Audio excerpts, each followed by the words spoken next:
Constant viewers of the Undertow will know that I'm not that big into FPSs. I loved GoldenEye, raved about Perfect Dark, but today's crop of copy-pasted, grim dark, cover-littered offerings holds nothing for me.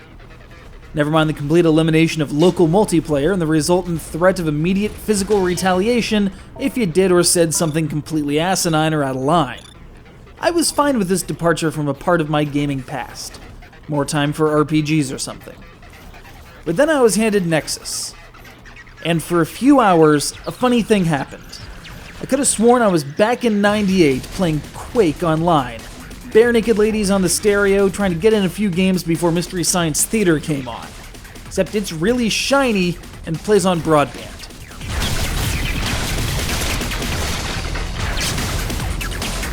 But this isn't Quake. But it was, kinda. Nexuiz began life back in '05 as a freeware shooter distributed primarily around Linux circles based on a modified Quake engine called Dark Places.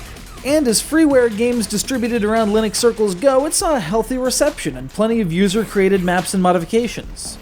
But since the development was so decentralized, not to mention that no one was making a dime off of it, the official Nexuiz languished for a bit before Illfonic swooped in, bought the rights, and began development of a commercial version for XBLA, PSN, and Steam.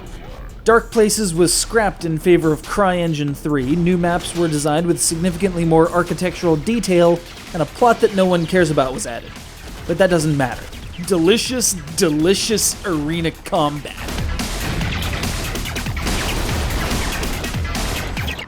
This is what I'd been missing. Wonderful, frenzied action on well-crafted stages with a diverse array of arms and enhancements. What sets Nexuiz apart, though, is the dynamic mutator system, which gives you the option of 3 effects after picking up the glowing, shiny atom orb thing. Some are pretty obvious, like powering up specific weapons, making your armor pickups triple in value, or granting invisibility. Some, though, break through into a wholly different kind of weird.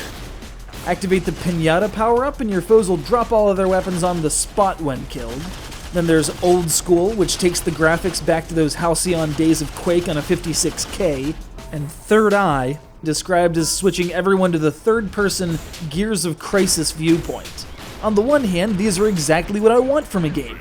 Interesting effects that are, fun.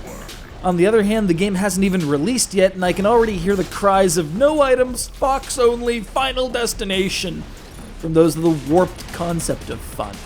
Part of this game is adapting and surviving through what are certainly rather drastic paradigm shifts.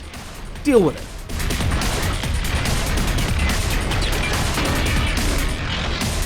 It's weird how I'd gone from avoiding all non-rare shooters for over a decade to suddenly falling all over myself for Nexuiz and Alan Wake. Just goes to show that prejudice never serves anyone. This is a really good time for the new and old schools alike, so long as you're willing to accept that not every game has to be morbid to be entertaining. If you're keen on the idea of a new arena shooter, but don't relish the prospect of dealing with the kind of people who play games like this, don't worry. A full complement of customizable bots are available for offline play to fill in the standard 4-on-4 competition. Bots don't care if you use Pokeballs, or the bat.